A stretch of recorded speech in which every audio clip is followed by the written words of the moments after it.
Salut les gars, ça fait des années que vous me demandez comment j'enregistre mes vidéos, donc quel ampli, quel pédale, quel logiciel j'utilise. Et ça fait un moment que je suis censée vous faire cette vidéo, je suis même retombée sur une story. Bon les gars, je devais le faire depuis 100 ans, mais promis cette semaine, je vous filme la vidéo sur ma prise de son et comment j'enregistre mes vidéos. Voilà, juste pour vous prévenir, comme ça je suis obligée de le faire. Vraiment, je suis une grosse mytho, ça choque qui? Enfin bon, vaut mieux tard que jamais, je vais enfin vous montrer tout ça dans une vidéo donc qui s'adresse plutôt aux débutants dans la mesure où je fais ça de manière très simple et très intuitive et que je suis loin d'être ingénieur du son. Faut savoir qu'au niveau de l'interface audio, j'ai testé plusieurs choses. Donc si vous me suivez depuis un moment, vous savez que dans ma première FAQ, je parlais de Lyring 2 avec lequel j'ai enregistré quelques vidéos. Donc c'est un outil qui est vraiment pas cher et pratique, mais pour le coup j'avais quelques problèmes de larsen avec, je vais pas vous le cacher. Donc voilà, c'est quelque chose qui peut dépanner, mais je vous conseille pas d'avoir uniquement ça. J'ai ensuite utilisé pendant un moment la M-Track de M-Audio, qui fait vraiment bien le job, j'avais pas de latence, pas de larsen et un son vraiment correct avec peu de souffle. Donc voilà, si vous cherchez une carte son qui est pas très chère, je vous la recommande. Et depuis peu, j'utilise un classique, donc c'est la Scarlett de Focusrite, et pour le coup, elle est un petit peu plus chère, mais elle est vraiment géniale, j'ai rien à redire dessus. Donc c'est simple, pour m'enregistrer, je branche ma guitare à l'interface audio, qui est elle reliée à mon ordinateur. Dans l'idéal, elle est également reliée à vos enceintes de monitoring.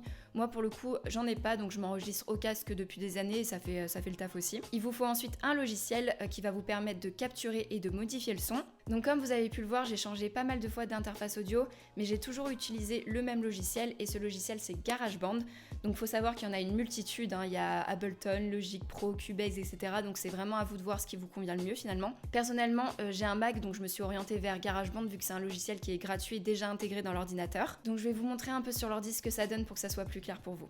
Donc on va ouvrir GarageBand, on choisit projet vide, puis là on clique sur connecter une guitare ou une basse à votre Mac. Vérifiez bien que votre périphérique entrant c'est votre carte son et que le périphérique de sortie c'est vos enceintes. Voilà, donc là on arrive sur l'interface de GarageBand et vous êtes censé pouvoir entendre votre instrument. Vous avez pas mal d'outils à disposition que vous pouvez gérer très facilement. Vous pouvez accorder votre instrument ici, utiliser un métronome et le régler là. Et au niveau des plugins, personnellement je me limite à ceux de GarageBand, j'en ai pas installé d'autres. Donc ils sont tous ici et ce que je fais souvent c'est que j'en choisis un qui me plaît et je le modifie ensuite. Je fais ça un peu par tâtonnement, touchant un peu à tout jusqu'à que je trouve un son que j'aime bien. Par exemple pour Disco Yes, je suis partie de ce plugin que j'ai ensuite modifié en changeant un peu le pedalboard. Donc comme vous pouvez le voir, vous avez le choix et vous pouvez également changer l'ampli.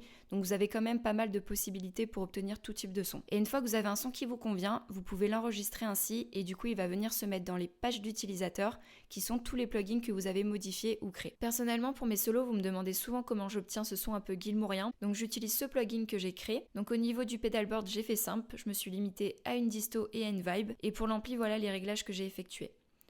Ensuite, vous êtes également nombreux à me demander où je trouve mes backing tracks. Donc pour la plupart, je les trouve tout simplement sur YouTube et quand il n'y en a pas ou qui sont de mauvaise qualité, je m'enregistre sur la bande son originale comme je l'ai fait notamment pour Disco Yes, Wet Sand ou encore Sex on Fire. Et pour le rajouter à votre projet, vous devez simplement le glisser ici et quand vous êtes prêt, vous vous enregistrez en appuyant sur ce bouton. Voilà. Ensuite, au niveau de la vidéo, j'utilise un Canon 700D ou un Canon G7X. Et au niveau des logiciels, donc j'utilise iMovie quand je fais des vidéos simples, par exemple les covers en face cam. Et quand c'est des vidéos qui nécessitent un peu plus de travail, notamment pour les vlogs, j'utilise Final Cut Pro. Et enfin, pour enregistrer le son d'une guitare acoustique ou encore du chant comme je l'avais fait avec les vidéos avec Isri, j'utilise un micro Shure qui est le PGA 181. Donc voilà, vous savez tout le matériel et les logiciels que j'utilise pour enregistrer mes vidéos. Donc j'espère que ça vous aura un petit peu aidé et éclairé sur le sujet. Et si vous avez la moindre question, n'hésitez pas à me la poser en commentaire. J'espère en attendant que vous êtes tous en bonne santé chez vous et on se dit à très vite dans une prochaine vidéo.